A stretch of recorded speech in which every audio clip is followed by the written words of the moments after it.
শুভ সন্ধ্যা। আজকে সেমাই পিঠা বানাবো, তো এর জন্য আটা রেডি করেছি, চালের গুঁড়ি, তো গুড়, দুধ, নারকেল সব রেডি করলাম। এখন পিঠা বানাচ্ছি, অলরেডি অর্ধেক হয়ে গেছে, আর একটু বাকি ছিল, ওগুলো করছি। আপনারা দেখেন কেমন হচ্ছে আমার পিঠাগুলো। পিঠাটা অনেক মজা লাগে খেতে, বাট অনেক প্রচুর কষ্ট করে করতে হয় পিঠাগুলো, তাও ভালো লাগে। কষ্টের মধ্যে যে একটা শান্তি, এটাও ভালো লাগে। বাচ্চারা পছন্দ করে, তাই করলাম আর কি। তো দেখেন, এখন নিয়ে যাব চুলার পাড়ে। সব হয়ে গেছে, একত্রে করে নিয়ে যাচ্ছি চুলার কাছে।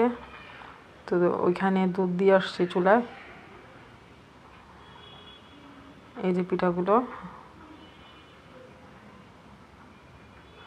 দুধ এখন ঢেলে দিব পিঠাগুলো।